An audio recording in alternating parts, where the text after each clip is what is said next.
Bueno, queridos amigos, ¿cómo están? Bienvenidos a este canal de filosofía. Hoy tenemos un invitado de lujo, no solo por su formación, sino además porque en su despliegue de temas siempre es rico en contenido. Así que le damos la bienvenida y se los presento para aquellos que no lo conocen, que deben ser muy pocos los que no conozcan, a Lucas Carena. Querido Lucas, ¿cómo te va? ¿Cómo estás, Jonathan? Me alegra mucho poder estar en tu canal, este canal que lo sigo ya hace tiempo y que me da mucho gusto ver lo que ha crecido, lo que ha crecido tu canal, los temas que abordás, las críticas que haces, las polémicas que generás. Te veo combativo, te veo áspero y eso me gusta mucho en la filosofía, porque la filosofía está para incomodar. O sea, la filosofía cómoda no existe, no sirve para nada. La filosofía está para venir a hacer jolgorio, a inquietar, a incomodar, y te veo haciendo eso, te veo polemizando con Roxana Kramer, hablando de religión, peleándote con medio mundo, desafiando el debate. Me encanta lo que estás haciendo, lo estás haciendo bien, con altura. Te sigo y te felicito por todo lo que estás dando. Así que, bueno, un gusto volver a compartir una charla contigo aquí. Gracias, Lucas. Sí, bueno, este tema de los güelfos y los gibelinos surge exclusivamente porque vos me hiciste un comentario en privado con respecto a una crítica que yo hubiera hecho hace un tiempo al padre Rabasi con respecto a su interpretación de Lutero, donde vos sostenés que, bueno, hay ciertas categorías que están funcionando en las pulsiones religiosas y metapolíticas del catolicismo que quizás no están tan explanadas o no están tan desarrolladas explícitamente, ¿no es cierto? Y me parece interesante poder explanar, como dice Heidegger, ¿no? Poder explicitar esas categorías que están latiendo en el fondo del pensar teológico y del pensar teológico político, para que podamos incorporar sobre la mesa del debate ciertas categorías que están ausentes en el debate. Por ejemplo, estas categorías que vos manejas muy bien, la de Guelfo y Gibelino, de la cual formás parte, porque de hecho en tu canal te identificás como el Gibelino. Para aquellos que quieran buscar a Lucas, ponen Lucas Carena, el Gibelino, y ahí se suscriben en el canal donde Lucas tiene ponencias espectaculares sobre distintos temas. Yo el tema que más aprendí con Lucas es el plan Kalergi, ¿no? Así que siempre le agradezco haberme abierto los ojos con respecto a esa temática.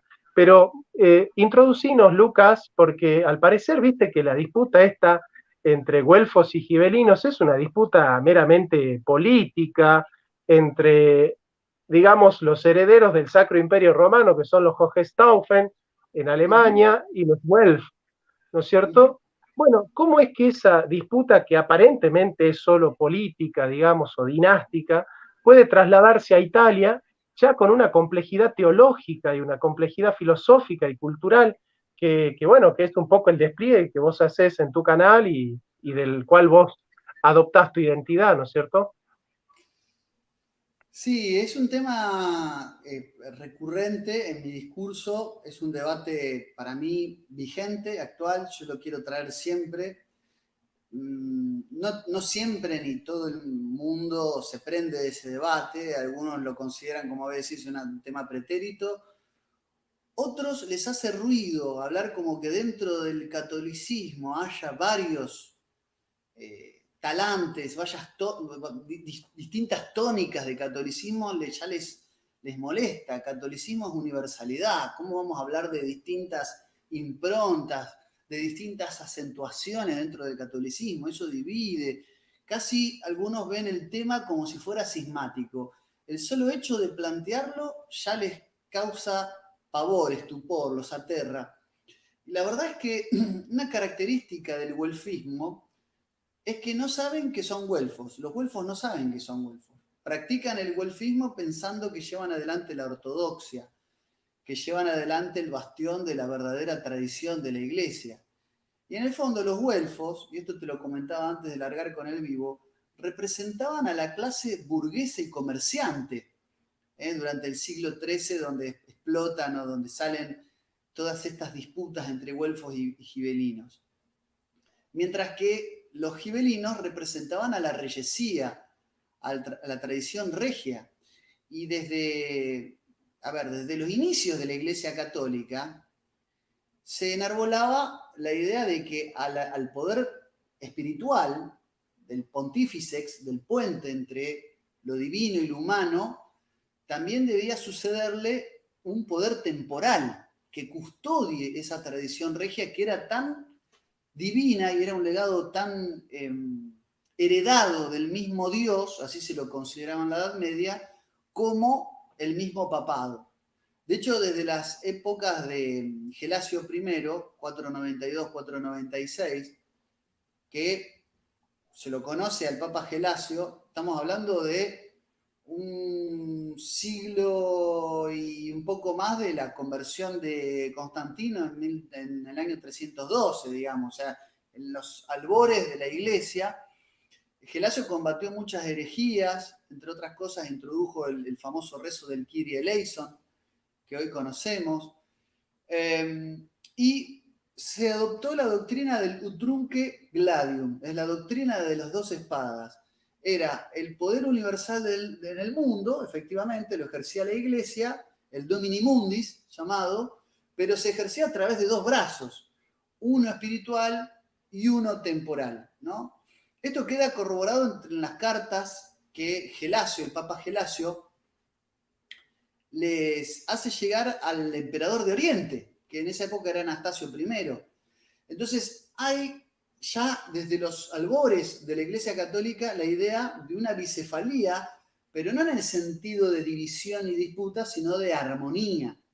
Esto va a ser así hasta finales del siglo XII y principios del siglo XIII. ¿Por qué, para conectar, me pareció interesante plantearte este tema, Johnny? Porque cuando vos hiciste la refutación de Olivera Rabasi, un sacerdote al que tengo respeto, lo he entrevistado en mi canal, como te he entrevistado a vos, me parece que se quedó en evidencia la idea de que generalmente cuando se habla de reforma protestante, se cae en dos extremismos.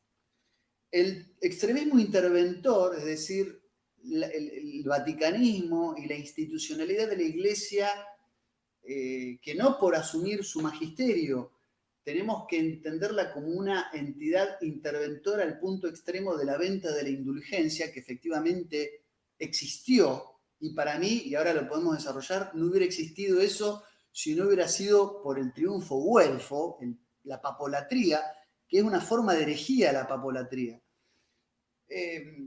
Sino también porque, por oversión, como respuesta a eso, que es el cisma protestante, es, si se quiere, la reforma, el luteranismo, se reduce al protestantismo a la mera interpretación libre y a la salvación por la propia fe. Son los dos tópicos que reducen injustamente aquellas 95, 97, todavía no hay un acuerdo unificado de cuántas son las tesis de Lutero, pero que esas reducciones, si vos te pones a pensar, son como dos extremos infantiles. La venta de indulgencia como una excepcionalidad dentro de lo que es la representación del vicariato de Cristo en la tierra, y el extremo de decir, bueno, cada quien se salva por su propia fe, no importa lo que hagas, y digamos, son dos simplificaciones injustas y que miran de manera,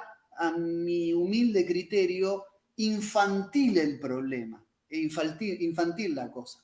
Por eso a mí me pareció interesante plantear, digo, ojo que ahí hubo en el medio una serie de batallas muy importantes dentro del seno de la Iglesia donde está enmarcado este problema, el poder espiritual centrado en la figura del Papa, que se ve representado por el güelfismo, como bien dijiste, en épocas del Sacro Imperio Romano Germánico, la casa de Baviera, donde estaban la familia de los Welf en Alemania, disputaban el trono con apoyo del Papa, sobre todo desde Inocencio III en adelante, y los legítimos herederos del trono que venían de la casa de Suabia en un castillo que es el castillo de Waiblingen. La palabra Waiblingen dicen que es la originaria de la palabra gibelino, viene del castillo de Waiblingen. René Guénon, que forma parte de la tradición, del tradicionalismo, ¿no? De la tradición perenne y un largo etcétera de autores, dice que la etimología de la palabra gibelino debe buscarse en Gebel, que significa cumbre o montaña. Y hacia finales del siglo XII, el Sacro Imperio Romano estaba en manos de Federico I Barbarroja, en la casa de Suabia, y el castillo de Waiblingen estaba en la cima de una montaña. De ahí que Gebel, que significa montaña en árabe, le dio al castillo el epíteto a su vez en alemán de Waiblingen, del que viene la palabra gibelino. Pero no importa, esas cuestiones no hacen más que referenciar a la familia de los Hohenstaufen, que fue un linaje alemán de familias teutónicas que realmente llevaron adelante un catolicismo, pero que no disminuía, que no menospreciaba las distintas identidades que a lo largo de Europa se habían diseminado. Y para no hacerte la larga, es decir, mi tesis ¿cuál es? Es que el poder centrado en Roma, con la disolución del espíritu gibelino, llevó a la concentración del papado en Roma. De hecho, nosotros tuvimos que esperar a Juan Pablo II, al que yo conocí. Lo vi en persona cuando vino a Rosario, lo crucé, digamos, en el papamóvil. Tuvimos que esperar a Juan Pablo II, después de 20 siglos de lucha, para tener un papa que no sea italiano. Entonces, después tuvimos un alemán y ahora tenemos un argentino. No es mi intención juzgar si por ser italiano es bueno o malo, no va por ahí. Pero digo, la centralidad de Roma hizo que la idiosincrasia italiana y románica no desperdigara el debido respeto por ciertas costumbres y tradiciones que, entre otras cosas, no exclusivamente, entre otras cosas, precipitó las reformas protestantes, porque la reforma protestante en Alemania fue también una iglesia nacional alemana. Lutero no solamente funda una religión, unifica los distintos dialectos de las Germanias y crea un poco el alemán moderno como actualmente lo conocemos, por lo menos lo que me dijo mi profesora de alemán, Frau Elga Eret, que si nos está viendo le mando un fuerte saludo. A lo que voy, mira, a lo que voy es que Enrique VIII en Inglaterra, es decir, el tema de la religión y el nacionalismo en época de las monarquías también, de los absolutismos monárquicos, etcétera, están emparentados y se vieron impulsados, empujados también por ese romanismo que menospreciaba y que permanentemente quería ponerse por encima de los poderes temporales, ¿no? Hasta ahí te hago un primer pantallazo. Perfecto. De cómo veo la cosa, no sé si estás de acuerdo. Sí, yo voy a ir diagramando algunas cosas que quiero preguntarte para que vamos profundizando. Primero vos dijiste que los güelfos eran el ala burguesa, ¿no?, de la iglesia en ese momento. Me resulta muy interesante entonces pensar en la reforma y en la contrarreforma como luchas intraburguesas, digamos, ¿no?, dentro del cristianismo. Preguntas, el clericalismo, ¿no?, ese clericalismo del orden eterno, digamos así, por sobre el orden secular, pero absorbiendo el orden secular en su autonomía. Entonces quisiera que vos me ayudes a pensar hasta qué punto se pierde autonomía en el século, en el siglo, ¿no es cierto?, cuando es absorbido el século desde el orden eterno de la iglesia, por un lado, ¿no?, el clericalismo. Por un otro lado, si no hay un peligro en el orden gibelino de caer en el césaropapismo, ¿no?, esta idea de cuius regius, egius religius. Por otro lado, ¿hasta qué punto la disputa del conciliarismo frente al papismo también es una disputa que va a tener lugar en esta dialéctica entre güelfos y gibelinos, ¿no es cierto?, de si realmente la autoridad máxima de la Iglesia es el Papa o es el concilio, ¿no? Y por otro lado, para ir terminando, porque si no te voy a llenar de cosas en las preguntas, ¿dónde se evidencia la pérdida de la tradición gibelina y, digamos así, el fracaso de la tradición güelfa en la Iglesia Católica en no haber podido adaptarse a los tratados de Westfalia? Digamos, en los tratados de Westfalia, donde hay un ordenamiento internacional basado en los estados nacionales, el catolicismo güelfo plantea una total incomprensión y una total impotencia con respecto a este nuevo ordenamiento mundial, ¿no es cierto?, del cual no tiene nada para decir, y es por eso, yo creo, por la pérdida del güelfismo, que la Iglesia Católica deja de dialogar con la modernidad. Prácticamente al haber asociado modernidad con luteranismo, se perdió de un diálogo con la modernidad por lo menos 400 años, vamos a decir hasta el Concilio Vaticano II, donde se abrió la ventana, ¿no? Pero como para mí, digamos, la evidencia del triunfo del güelfismo y de su fracaso en ese triunfo es no haber podido adaptarse a este nuevo ordenamiento internacional que fueron los tratados de Westfalia. Sí, Johnny, los tratados de Westfalia son consecuencia de la Guerra de los 30 años. No olvidemos que en 1648 se distribuye un ordenamiento en función de la culminación de una guerra y donde el protestantismo se impone de alguna manera en Europa y donde la configuración de ese mapa, no geográfico, sino de ese mapa religioso, tenía que ser asumido de una manera que implicaba a los vencidos asumir un diálogo, pero un diálogo de locos, como bien decís. Vos fíjate que cuando se dan ya en un siglo antes, ¿no? El siglo dorado español, es decir, cuando se genera toda esa cuestión de incluso también después en las guerras carlistas entre 1833 y 1876, yo lo que veo es que los Habsburgo, los Austria, por ejemplo, que entre el año 1439 y 1740 revivieron un poco el espíritu gibelino, generaron ese diálogo. En el año 1518, por ejemplo, Carlos I de España y el Sacro Imperio buscan lo que quedaba del Sacro Imperio Romano, que se termina obviamente después con las guerras napoleónicas de 1804, se disuelve, dura 1000 años, desde la coronación de Carlomagno hasta 1804 son 1000 años del Sacro Imperio Romano, pero tuvo su auge y apogeo y tuvo su declive.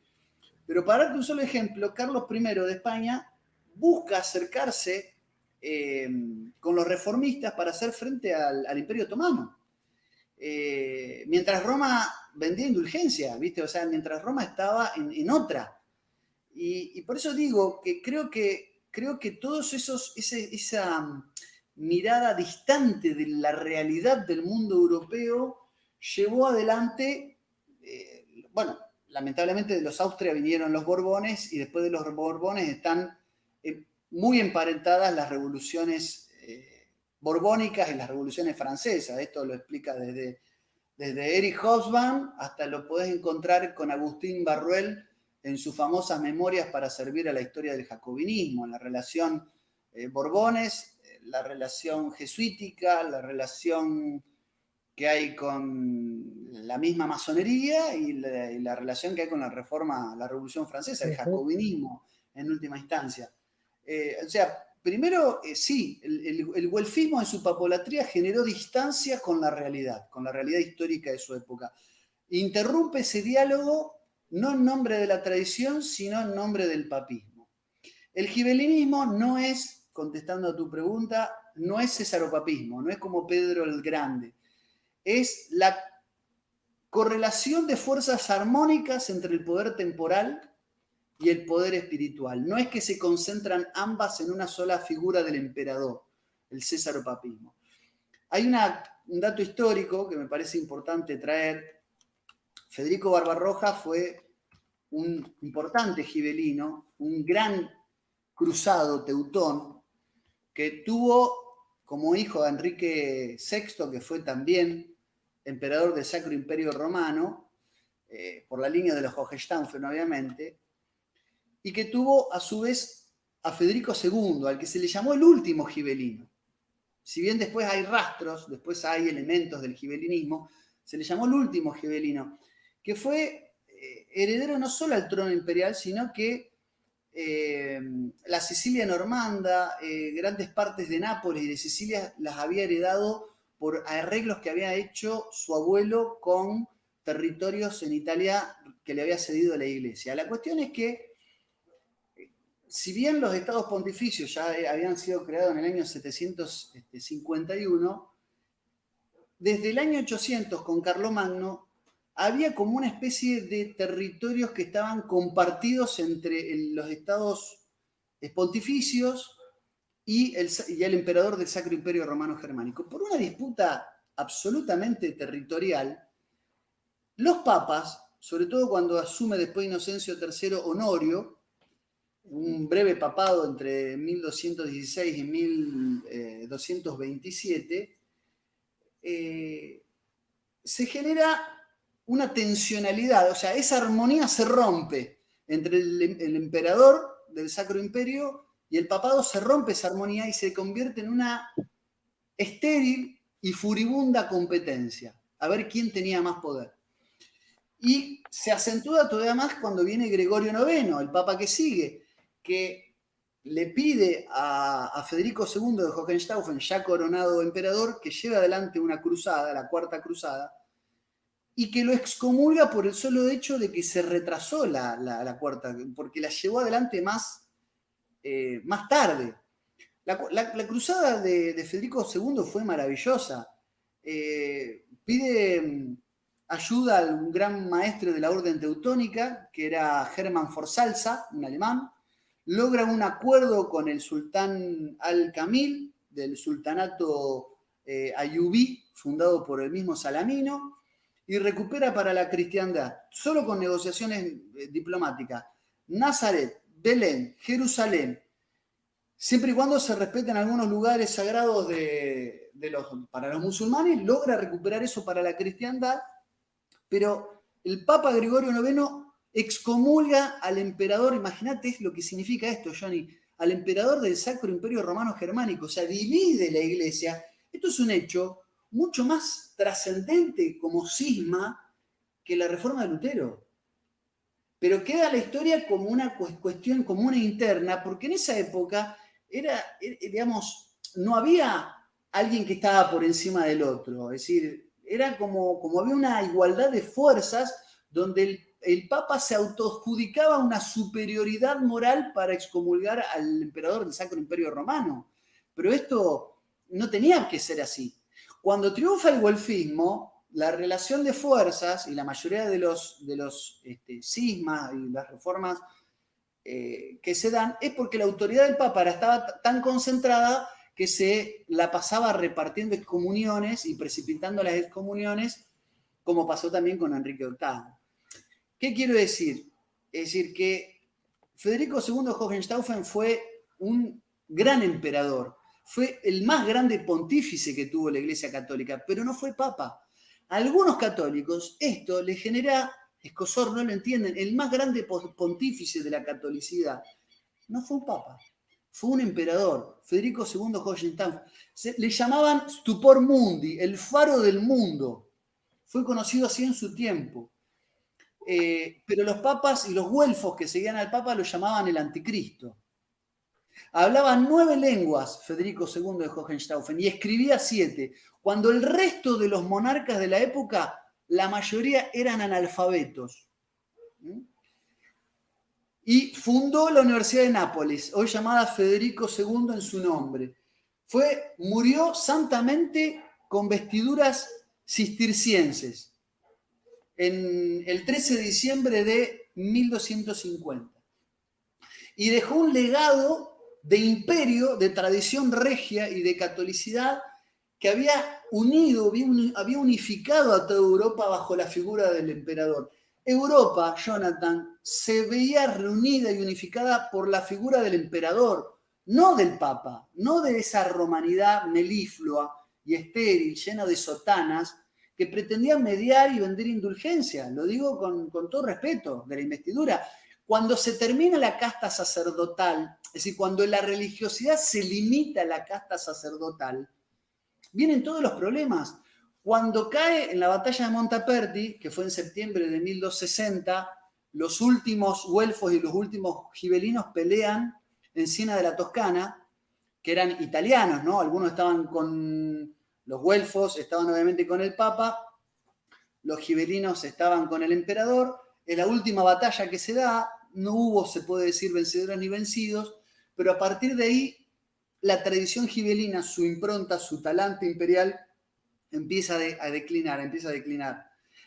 Empieza el siglo XIV y a principios del siglo XIV empieza la persecución a los templarios con Clemente V, ¿no? y Felipe el Hermoso.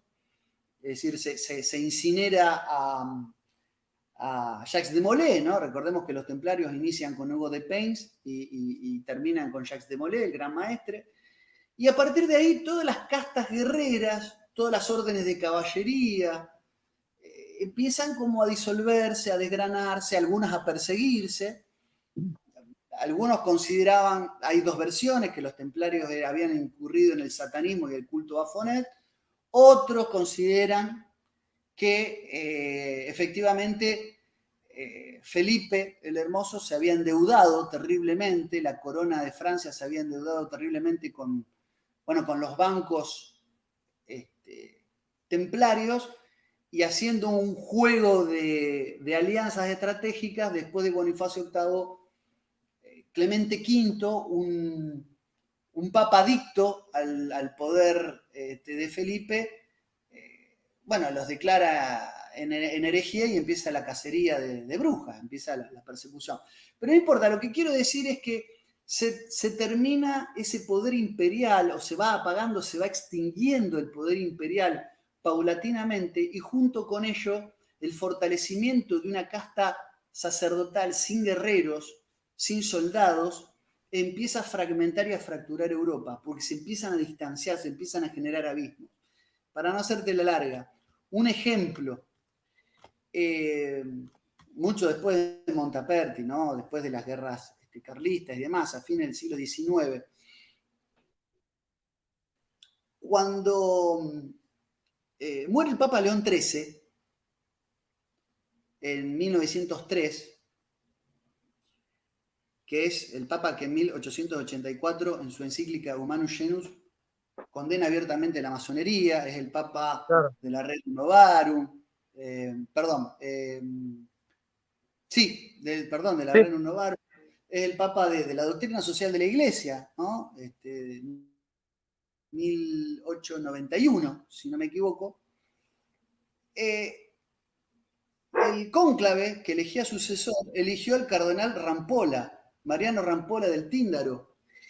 Y el emperador de Austria-Hungría, en esa época todavía estaba el imperio austrohúngaro, que había heredado, fíjate vos, el emperador de Austria-Hungría había heredado algunas potestades de lo que quedaba, ¿no? de lo periclitante de estos atisbos de poder imperial católico. Había heredado un poder de veto sobre la elección de los cónclaves y vetó la candidatura de Mariano Rampolla porque este pertenecía a la masonería. O sea, vos fijate las infiltraciones que tuvo la Iglesia, que al Papa que condena en una encíclica a la masonería lo sucede un masón. O sea, parece a propósito, ¿no? El que abiertamente la condena, le quisieron meter un masón. Esto es artilugio demoníaco. Y en lugar de Rampolla, asumió Giuseppe Sarto, que se convirtió en Pío X, que alcanzó la santidad. Fue San Pío X y fue papa entre 1903, obviamente, y 1914. Y que nos heredó la famosa encíclica Payendi de 1907, que condenó el modernismo teológico. Es decir, lamentablemente no sabemos por qué, el mismo San Pío X eliminó ese poder de veto que a él lo llevó al sillón de Pedro. Él eliminó que el emperador austrohúngaro tenga ese poder de veto que hizo que no sea Rampolla, un masón, un confeso inicuo, que se convierta en papa. Pero eso como una nota al margen. Después, otra, me tiraste algo del conciliarismo, perdóname que te fui tirando temas como para que vos puedas identificar ese espíritu imperial, esa tradición regia dentro de la Iglesia Católica que alcanzó alguna armonía, pero que después se fue disolviendo por esa papolatría exagerada que generó la Reforma Protestante. O sea, el mea culpa desde la Iglesia Católica es ese centralismo romano que empujó a las iglesias nacionales, porque las reformas protestantes tuvieron mucho de iglesias nacionales. Después podemos hacer disquisiciones teológicas, religiosas, pero políticamente eso fue lo que pasó. Sí, sí. Mira, claramente el protestantismo ha podido de alguna manera hacerse cargo de la conciencia nacional, ¿no? Que eso es propio del gibelinismo, digamos, ¿no? La conciencia nacional de la cual esta cristiandad romanocéntrica ha descuidado. Es por eso que para el filósofo Carlos Pagano, por ejemplo, hablar de católico romano es una contradicción in terminis, ¿no? Es decir, ¿cómo va a ser una iglesia universal y romanocéntrica, ¿no? Bueno, eso es para pensarlo por lo menos. Después, ciertamente, es una clave interesante la que tirás de los Borbones, porque yo siempre interpreté la Revolución de Mayo como una reivindicación de la tradición de los Austrias por sobre la tradición de los Borbones, digamos. Me parece una clave muy interesante, ¿no? De interpretar la Revolución de Mayo. Me parece la clave muy, muy importante. Después con el tema de los templarios, claramente, ¿no? Por ahí esa tradición gibelina que se hace cargo de los templarios, por ahí este catolicismo antimazón güelfo, claro, de alguna manera condena, ¿no es cierto? Yo siempre digo que tiran el agua sucia con el bebé, ¿no? Entonces, por ahí, al condenar la masonería, condenan también una tradición templaria de la cual la Iglesia Católica debería estar muy orgullosa, ¿no? Y recuerdo una frase de Karl Rahner que dice, en el siglo XX la Iglesia Católica será mística o no será. Y ahí te abro la pregunta, ¿qué importancia tiene el esoterismo y la mística para recuperar la esencia de la espiritualidad católica que, por lo menos de la Contrarreforma en adelante, fue obliterada, ¿no? Bueno, hay varios puntos. Vos sabés que cuando te escuchaba hablar, Johnny, me acordaba eso que nos han enseñado muchas veces a los católicos a repetir casi como si fuera una cita obligada, soy católico apostólico romano, como si eso sea la ortodoxia. Y en la iglesia, parte del credo. Claro, pero aparte de la iglesia, digamos, parece una contradicción, como vos decís, una contradictio in terminis, porque en realidad uno es católico, como vos bien decís, que es universalidad, pero que practico el rito romano. Pero en la iglesia convivieron el rito oriental. Vos sabés que había un rito visigótico que se dejó usar. Estaba el rito de los visigodos, conversos. A ver, hay toda una tradición de que los godos, los mismos que hicieron caer a Roma, que se fueron convirtiendo al cristianismo, llevaron su propio culto y su propio rito para la celebración de la misa, por ejemplo. Entonces, insisto con esto, es como vos decís, esto de que la iglesia será cósmica o no será. Yo, más allá de las críticas, todas estas mentes de literatas como Gabriel D'Annunzio, Arturo Reghini, Alfredo Orandi, el mismo Julius Evola, algunos que terminaron cayendo buscando esas semillas paganas y helenísticas dentro de la propia cristiandad y de la propia Europa, algunos cayeron en las filas de la masonería, como en el caso de D'Annunzio o como en el caso como el caso mismo de Guénon, exactamente, en el caso de Guénon.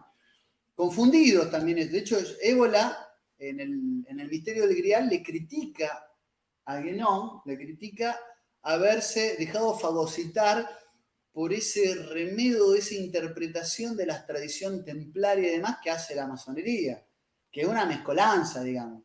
Pero además lo que le critica es que la masonería, dice, reivindica todas esas tradiciones ocultistas y esotéricas, pero apoyó todos los reformismos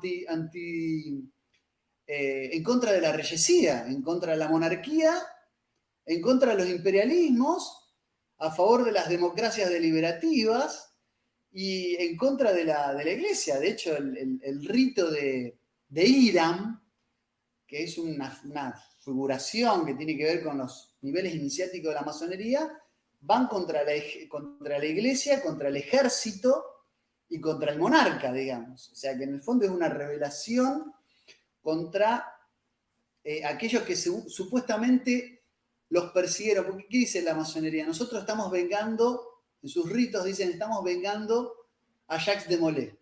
Entonces la iglesia y el Estado son enemigos de esta tradición oculta, de esta tradición griálica oculta, porque son los que los condenaron a la hoguera.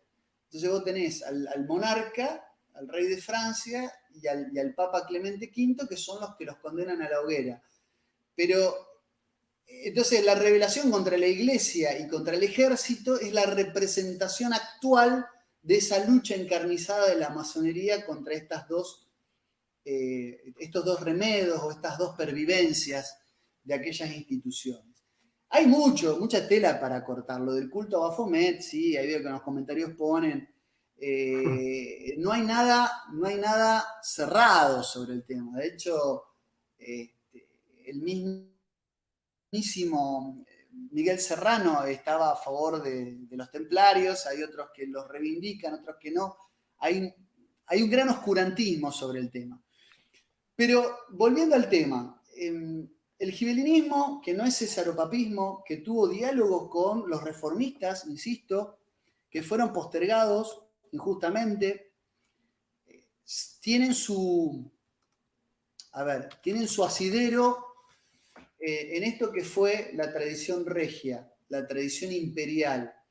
Vos hablaste de los Borbones, es muy interesante ver la Revolución de Mayo, y esto es algo que a veces nos lleva a tener problemas con algunos hispanistas que ven solamente en las revoluciones de Mayo o en las revoluciones de independencia la mera injerencia de la corona británica en la balcanización de las Américas. Si vos hablas con Patricio Alonso, a quien le tengo un gran respeto, él parte de esta tesis. San Martín fue un masón al servicio de la corona británica.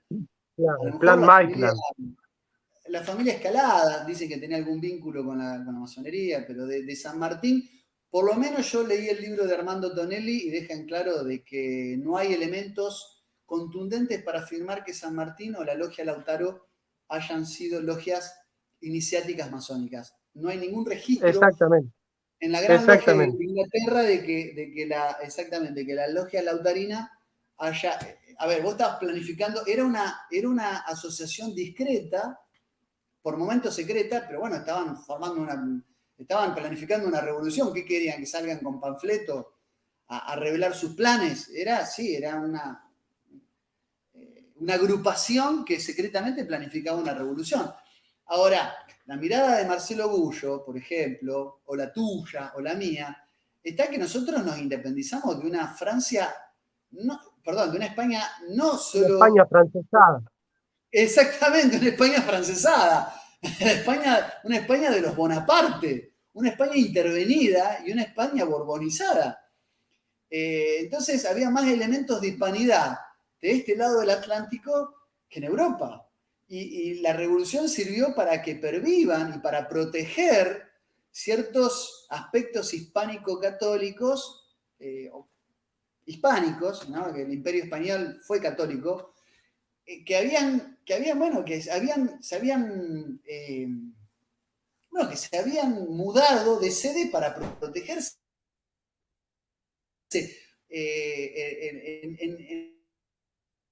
En el caso de Brasil, los portugueses mudaron la corona a Brasil. O sea, Brasil fue alguna vez sede monárquica de monárquico, Portugal. totalmente, Acá no pasó totalmente. de esa misma.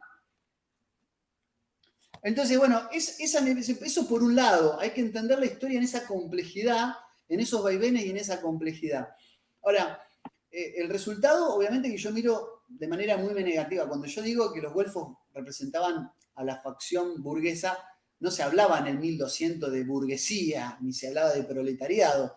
Me refiero a que eran castas comerciantes, artesanos probablemente, que Habían se burgos, dedicaban a la negociación y buscaban los favores del Papa, buscaban los favores del Papa a través de beneficios económicos y materiales, mientras que el gibelinismo permaneció fiel, impertérrito, a la tradición perenne de la doctrina de las dos espadas. Eso fue el gibelinismo. En la batalla de Montaperti quedó muy claro, porque los güelfos ni siquiera tenían un líder carismático militar que los guiara. Los dos líderes que se enfrentaron en Montaperti, en Sierra de la Toscana, eran gibelinos. Es decir, cuando se da la batalla de Montaperti, después de la muerte, obviamente, de Federico II de Hohenstaufen, los dos líderes de la batalla, uno se llamaba Farinata degli Uberti, que era el ejército que dirigía el ejército gibelino, y después el otro se llamaba Bocca degli Abati, que dirigía a los güelfos en esa batalla en Italia, en Florencia más particularmente se daba esto. Eran los dos gibelinos y eran amigos, pero uno sirvió por una cuestión de deber militar a los güelfos, y esto Dante Alighieri lo representa en la Divina Comedia como diciendo que la traición de Bocca degli Abati a los gibelinos, siendo que Dante era güelfo y se declaraba güelfo, era una traición que le valía ser el primer miembro del noveno círculo de infierno. Vos fíjate vos qué claro, interesante. Pero bueno, se claro. mataron 15.000 hombres en esa batalla, unos en nombre del emperador, otros en nombre del papa, y a partir de ahí, digo, la reyesía, la tradición regia y la caballería en el sentido de las fuerzas militares del catolicismo fueron en declive, fueron periclitando paulatinamente hasta dejar a la religiosidad y al catolicismo solamente reducida a la casta sacerdotal. Hay solo una casta sacerdotal. Y ahí es donde se acentúa, insisto, esta cuestión de la intermediación que llevó a extremos tan brutales y tan indignantes como la venta de indulgencias, que provocó en el caso de Lutero uno de los sismas. La No estoy reacción. justificando, porque va a haber católicos que también se enojan conmigo, porque que vos te pelees con algunos católicos que dicen barbaridades está perfecto, Johnny. Pero algunos se van a enojar conmigo porque si no, este Claro, justifica la reforma protestante. Yo lo es que un estoy Cristo diciendo es literal. yo lo que estoy diciendo es que tenemos que ver los errores propios antes, tenemos que buscar la paja tenemos que buscar la viga en el propio ojo antes que la paja en el ojo ajeno. Nosotros Claro, provocamos las revoluciones, las revueltas, muchas de las revueltas que se dieron a lo largo de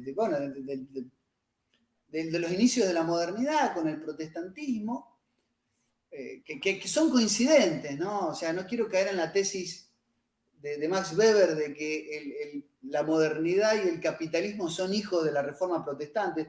Yo creo que hay una relación dialéctica entre ambas cosas. Es un poco como el huevo y la gallina, decir que está primero, concomitante. pero claro, para cerrarte la idea, creo que en realidad la concentración en el poder papal, el menosprecio de la tradición imperial fue una de las grandes causas de los cismas reformistas. Así es, Lucas, sí. Yo creo que esa es una de las causas, ¿no? Mirá, te leo un texto de J. Marx, un historiador de la iglesia que debes conocer, y veamos si esto es güelfo o no, porque a mí me interesa analizar esto y después te abro otro tema. Conforme a las ideas que dominaron en toda la Edad Media, desde el restablecimiento del Imperio de Occidente hasta el siglo XIV, la dignidad, el poder imperial no podía obtenerse sino por la coronación del candidato por el Papa, de suerte que a los reyes de Alemania, que no habían recibido esta coronación, los escritores no los designaron con el nombre propiamente de emperadores, ¿no? Fíjate vos, ¿no? Hasta dónde llega, ¿no? Esa idea del papocentrismo. Esa es una. Y después te abro otra. Leí un libro que me resultó muy interesante a raíz de una entrevista perdón, de un video, el primer vivo que hiciste en tu canal sobre justamente la tradición gibelina, que recomiendo que lo vean ese video a todos ustedes. Carlos Di Sandro, la herejía judeo-cristiana, ¿no? Hay dos cristianismos, el heleno-cristianismo y el judeo-cristianismo, que de todo esto tiene que ver también con la disputa entre los güelfos y los gibelinos. Buenísima la pregunta. Hasta ahora entramos a la cuestión histórica. ¿Cómo surgen los güelfos? ¿Cómo surgen los gibelinos? ¿Cuáles eran las peleas intestinas dentro de la iglesia? Esa es la cuestión histórica. Ahora vamos a la cuestión teológica, si querés. Es decir, ¿qué es lo que prospera en uno y otro bando? ¿No? Y de paso voy contestando cosas. Le contesto a Alberto Castillo, que pregunta si soy católico, protestante, agnóstico o ateo. No, soy católico, pero no soy un católico anticlerical. No, porque no estoy en contra del clero. Creo que el clero se vio debilitado y siempre que la parte, a ver, todas las religiones tuvieron, digamos, el hinduismo habla del Brahman y el Kshatriya. Por eso Ébola era tan insistente con esta complementariedad, el Brahman y el Kshatriya o Kshatriya, el guerrero y la función emperatriz y el clero y su función espiritual. Al romperse esa dualidad y ese equilibrio, empezaron siempre los problemas. Yo escribí un artículo donde nombré la cantidad de problemas que se fueron generando en el seno de la iglesia cada vez que el poder clerical menospreció a sus castas guerreras. Esto es lo que digo, no soy por eso anticlerical. Pero voy viendo los comentarios de la gente, es muy interesante que vayan opinando, que vayan tirando tips para ir hablando. Carlos Di Sandro, que hace de la mejor teología porque no es teólogo, es filólogo, es decir, al conocer el origen de los términos y el origen profundo del sentido de las palabras, para mí se convirtió en un teólogo de referencia, habla de la originalidad del cristianismo, que radica en una palabra olvidada que está íntimamente vinculado con esa cuestión trinitaria de la idea de Dios que baraja la cristiandad y que en otras religiones no está presente. Incluso algo que nos ha valido el mote o el estigma de pseudo-politeístas. Me han dicho, pero los cristianos son pseudo-politeístas porque, digo, las religiones vernáculas monoteístas hablan de esto que es el Padre, el Hijo, es tres, uno y trino, este Dios triuno, no lo pueden comprender. Bueno, de lo que habla Carlos Di Sandro es de que las grandes herejías, la mayoría de las grandes herejías a través de la historia, el arrianismo, el nestorianismo, han tenido el gran problema de atacar o incomprender algún aspecto de lo original en el cristianismo, que es el teandrismo. Es que es un Dios que se hace hombre. Claro. El Dios que se hace hombre es algo original. O sea, el Dios revelado es lo original en el cristianismo. Esto no niega al Dios creado. El Dios creador, perdón. No niega al Dios creador, pero le da una novedad. El Dios que se revela. Eso es lo que no tienen otras religiones. Y del modo en que se revela, ¿no? La manera en que se revela. Entonces, ese teandrismo es lo que se vio atacado en algún momento por lo que él llama la herejía judeo-cristiana, que implica una mirada y una forma de religiosidad que vuelve al Dios distante hebraico, el Dios distante que es el Dios veterotestamentario, un Dios por momentos iracundo, un Dios que castiga a Babilonia, que castiga a los infieles, que pide tributo, un Dios el cual no se puede nombrar, el Dios que es tetragramatón, porque incluso la tradición hebraica no sabe cómo pronunciar exactamente el nombre del Dios Jehová, que es zarza ardiente, que es Dios, que es soy el que soy, un Dios que no se figura, que no se muestra, porque es tradición, y esto vos lo has dicho, es tradición oral. El hebraísmo habla, escucha la palabra y obedece el precepto. Y la tradición helenística, que es politeísta, mostraba a sus dioses, los dibujaba, los representaba en estatuas, en esculturas. La tradición helenística, que también es absorbida por la cristiandad, por eso si vos te fijás, el rito de la misa, como rito religioso, se divide en dos partes, la liturgia de la palabra y la liturgia de la Eucaristía. Uno es precepto una y parte del palabra. oído y otra de la vista. Claro, exactamente. Uno es interpretación del texto sagrado, es el escuchar la palabra, y la Eucaristía es el símbolo visible, que además está presente en tradiciones paganas, el tema del pacto de sangre. Hay un pacto de sangre, sí, el cuerpo y la sangre, hay un pacto de sangre. El que desarrolla eso es San Juan Damasceno. Exactamente, San Juan Damasceno. Entonces, ahí es donde, esto es mi humilde opinión, creo que el judeocristianismo exacerbado y muy vinculado con la tradición güelfa pone al hombre penitente, al hombre, digamos, ante todo al hombre penitente, al hombre orante, al hombre que se humilla, y que aparte es lo que más se le critica a la iglesia, esa cuestión culpógena, pecaminosa. La naturaleza pecaminosa del hombre es conocida y se sabe. Ahora, el cristianismo viene a redimir eso, y esto es propio para católicos y para protestantes, digamos, esto creo es como el pacto renovado que se da con el cristianismo, con la misión salvífica del cristianismo, es inamovible. Y la tradición helenística está presente en tanto y en cuanto, no solamente porque hay elementos protocristianos en la filosofía helenística, obviamente en Platón, en Aristóteles, su forma de hacer filosofía tienen elementos que son recuperados por los padres de la iglesia, por San Agustín de Hipona, por Tomás de Aquino, ¿no? el maestro Angelicus.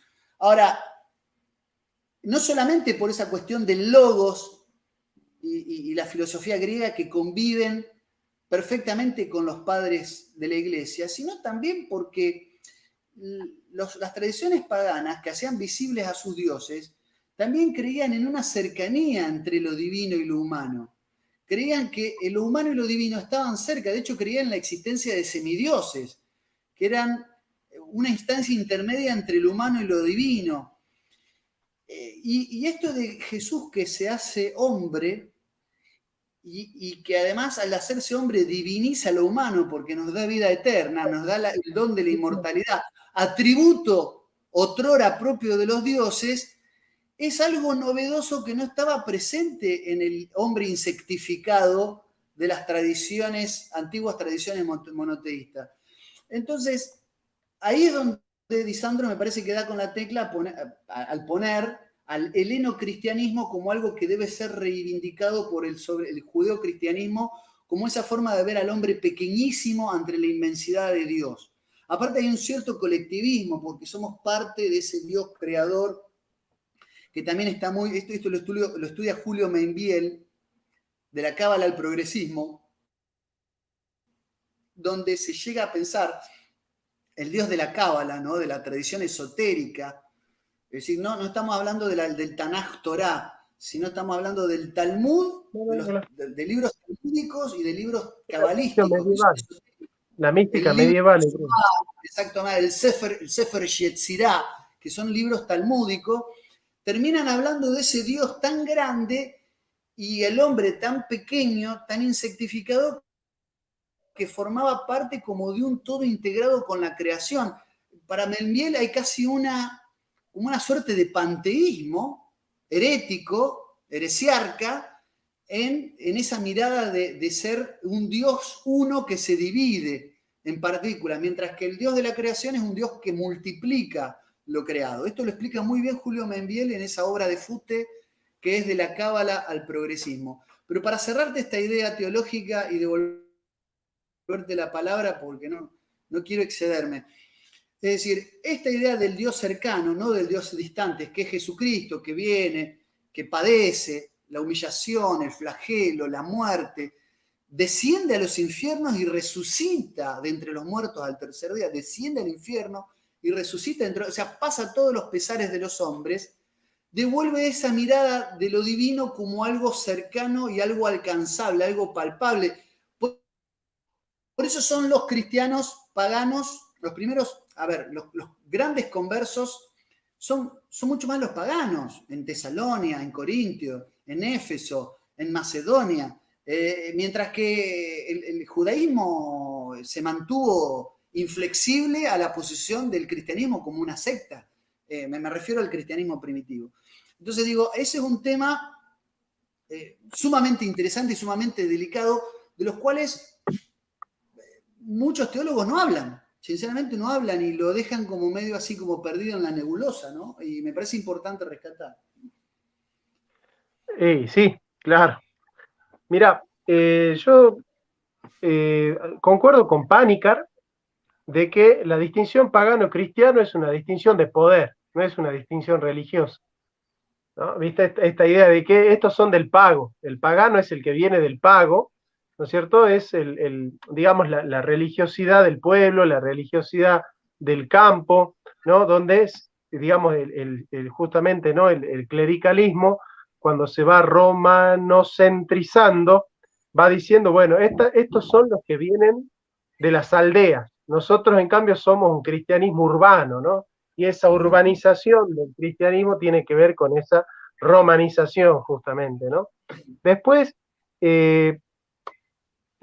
hace poco falleció un teólogo que para mí es grande, le hice un homenaje en mi canal y hicieron una campaña para desuscribirse de mi canal algunos católicos que hacen interpretaciones dogmáticas de la dogmática, ¿no? Son como hiperdogmáticos. Vi algunos que se declaraban desilusionados por la reivindicación que hacía ser de quién va, pero te quiero dejar. ¿Qué va a ser? Yo no lo entiendo, pero bueno, sí, está bien, qué sé yo. A veces la cerrazón tiene esas cosas. Bueno, pero sí, ya sé qué vas a decir. No te quiero interrumpir. Fíjate vos que en ese dogmatismo no entra nadie, ¿no? Realmente hay católicos así que son tan dogmáticos que ahí adentro no entra nadie, digamos, ¿no? A Hans King, y él hizo un trabajo muy interesante con respecto a la infalibilidad del Papa, cuestionando ese dogma del Concilio Vaticano I con fuentes bastante interesantes, y yo te digo que ese trabajo de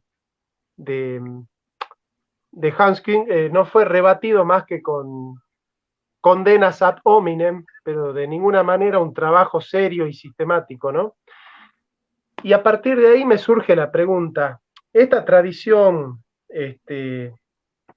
heleno-cristiana no nos lleva a sacar la conclusión de que el Concilio Vaticano II es un concilio judeo-cristiano y de ahí al sede vacantismo no hay uno o dos pasos nada más?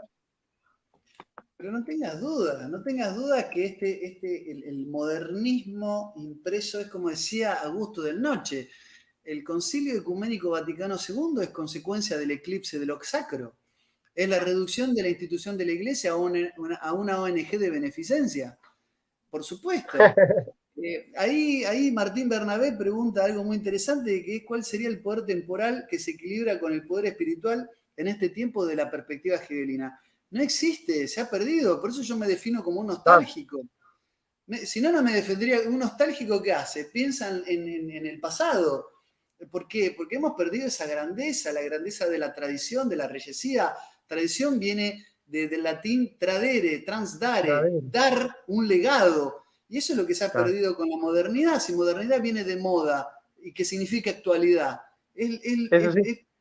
Entonces, ese es el gran problema. Estoy de acuerdo. Los cristianos llamaban paganos a todos aquellos que no eran cristianos. Había como una cosa también muy, es verdad, a los que creían en los dioses lares. mientras bregaba por un Dios único y universal para todos los hijos, no de Abraham, sino de Adán, para todos los seres humanos, aquellas poblaciones que todavía creían en dioses lares, esto significa, como lo explica muy bien Alain de Benoit, cada pueblo tenía sus dioses, incluso los griegos veneraban a distintos dioses del panteón olímpico, ¿no? Se sabe lo importante que era Apolo para los troyanos, por ejemplo. De hecho, tenían un templo que asaltan los griegos, un templo de Apolo que es profanado por Aquiles y por eso, ¿no? Justamente es Apolo el que guía la flecha de Alejandro Paris al talón de Aquiles. Lo que pasa es que las películas no te cuentan la intervención de los dioses en la batalla, digamos. Pero esto es, claro, es un poco el karma, la devolución de haber profanado el templo de Apolo, ¿no? Entre otras cosas. Lo importante que era para Afrodita pelear para los troyanos, porque Alejandro Paris la había elegida como la más bella entre todas las diosas del Olimpo. Pero acá hay un tema muy importante. Los judíos también llamaban gentiles a todos los que no eran judíos, y los romanos solían llamar bárbaros a todos los que no eran ciudadanos de Roma. Esas generalizaciones, así por mero antagonismo, eran propias de la época. Yo estoy de acuerdo esto de los pagos. A mí me parece que el concilio ecuménico es producto de lo que, insisto, este autor italiano Augusto del Noce llama el ayornamiento, la adecuación. Adecuación que se da no solamente a fuerza de infiltraciones, como es la American Proposition, o sea, hubo hasta trabajos de la CIA para generar las reformas que se dan en el concilio, y además el Concilio Vaticano es producto de un ocaso, porque Augusto del Noce dice, no tenemos que hablar ni de condena ni de ayornamiento, deberíamos hablar de diálogo. No hay diálogo, o sea, la Iglesia debería dialogar desde el lugar que le corresponde, que es la tradición de la Iglesia, una tradición perenne, inamovible, inclaudicable, incuestionable, pero no, se ha ayornado a la modernidad. Y se ha suplantado, esto también lo dice Julio Membiel, no solamente en los 3 pueblos bíblicos por su lucha en la dominación del mundo, sino también en la cábala del progresismo. También, obviamente, las críticas que hace a Lamennais, a Jacques Maritain, ¿no? Católicos modernistas, muy vinculados con las Naciones Unidas, los derechos humanos, porque Jacques Maritain es ese converso que es un poco el católico converso de las tradiciones modernistas, del modernismo, el humanismo modernista dentro de la Iglesia. La función de la Iglesia es una, es salvar a las almas, ¿no? Es decir, como mi reino no es de este mundo, la misión de la Iglesia no se supedita al mundo profano. La misión de la Iglesia está en tratar de que el alma se salve, ¿no? Y hoy la Iglesia se la ha transformado en una asociación de beneficencia que busca mejorar las condiciones de vida de los pobres, luchar contra el hambre, contra la pobreza, contra los problemas del cambio climático y la ecología, ¿no? Entonces estamos hablando de la Carta de la Tierra. Yo lo veo con mucha preocupación, porque ha triunfado el ayornamiento, y el ayornamiento es producto de la debilidad de la Iglesia. La Iglesia o se ayornaba a este proyecto o desaparecía, y se ayornaba a este proyecto y desaparecía porque había perdido a sus guerreros, porque no había más escudos y no había más espadas en la Iglesia. Entonces la Iglesia se transformó en una institución primero política antes que religiosa, y después de política y religiosa pasó a ser una institución debilitada. Stalin propuso varias veces tirar una bomba atómica sobre la sede del Vaticano. Incluso hay una un artículo en la revista Chiesa Viva que enumera la cantidad de veces que después de la Segunda Guerra Mundial intentaron bombardear a la Iglesia Católica con bombas termonucleares a fin de doblegarla y a fin incluso de intervenir los sínodos que generaron a los papas, entre ellos a Roncalli, que fue Juan XXIII, el papa del concilio, el papa conciliarista. O sea, para llegar a un papa que finalmente claudique al mundo moderno. Es decir, hay una manipulación y hay fuerzas que buscaron la doblegación de la iglesia. Una iglesia que había sido débil, una iglesia que había sido huelfa durante varios siglos, una iglesia que había perdido su tradición regia, su gibelinismo, su espíritu de lucha. Una iglesia, lamento decirlo, incluso transera en muchos aspectos. Entonces, así se llega al concilio. A ver, ¿con esto estoy justificando el sedevacantismo de Carlos Di Sandro? No lo sé, no estoy diciendo que el sedevacantismo sea la solución. Di Sandro es sedevacantista, pero me parece que lo que el sedevacantismo no entiende, o el sedevacantismo, ya sea, no sé, lefebrista, o ya sea del Instituto Bonin Concilia, acá, digamos, los que son negativos con la existencia de que, digamos, de la infabilidad del Papa actual, etcétera, etcétera, es que el problema tiene su origen antes. Tiene su origen, a mi humilde criterio, insisto, en la pérdida de los valores castrenses que, bueno, que estuvieron inmersos en la iglesia con la tradición gibelina. Claro, claro, claro. Perfecto, Lucas. Bueno, antes de terminar, quiero invitarlos, como siempre, al curso de filosofía que estamos dictando, Filosofía y Cristianismo. Se inscriben en cursofilosofíajcr@gmail.com. Curso filosofía jcr@gmail.com. Estamos en la segunda clase, donde justamente estamos viendo esto, las culturas del oído, las culturas de la vista, las culturas indoeuropeas, las semitas, de las cuales Luca habla mucho y sabe bastante de ese tema. Así que, Lucas, querido, dejemos a la gente con ganas de otra charla, la dejemos picando. Te agradezco por estar. Y dale, ahí bueno, tengo, en otra oportunidad le contesto a Víctor Hugo Tacacho, que no me contradigo, y tengo ahí para contestar algunas cosas que pregunta Andrés que serían muy interesantes. Así que bien. sí, no, pero lo dejamos con ganas, no lo voy a contestar hoy. Pero puedo demostrar que no me contradigo. De hecho, tengo un libro escrito sobre el por qué la destrucción de la iglesia y por qué esa destrucción de la iglesia es producto de la debilidad y no de su fortaleza. Mira. Todo lo contrario. Bueno, vamos a hacer un programa dedicado a eso, ¿te parece? Listo, cuando vos quieras. Bueno, mi Lucas, estimado querido. Johnny, ha sido un gustazo haber pasado por acá. Me gusta verte ese look jovial. Te veo rejuvenecido. Y bueno, cuando quieras te das una vuelta. Cuando quieras te das una vuelta por el Gibelino, siempre sos bienvenido. Hace poco hablamos de los debates y hablamos de. Bueno, no me acuerdo cuántas cosas, pero de la falacia. Bueno, cuando quieras hacemos algún cursito de filosofía con vos en el Gibelino. Dale. Mirá, si yo te abro la puerta de mi canal para que hables de la tradición católica, abrime la puerta de tu canal y yo hablo de Calvino, cuando quieras. Pero escúchame, ¿cuál es el problema? Pero no tengas duda. Me Dale. encantaría. Aparte es algo una materia de la que tengo que aprender.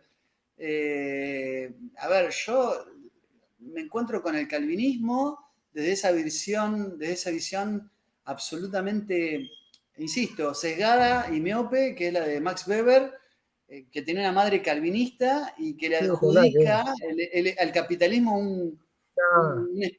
bueno, y realmente tengo mucho más para conocer sobre el tema y sé que vos sos la persona indicada para transmitírmelo. Mira, te la dejo picando. El primer libro de Calvino, que le escribió a los 19 años, se llama Alegato a favor de los pobres, un comentario a los libros de Séneca. Claro. Está bueno, está muy bueno. Así Lucas, un que, abrazo así grande. que mira, ahí te están tirando preguntas para vos, acerca del Calvino y la usura.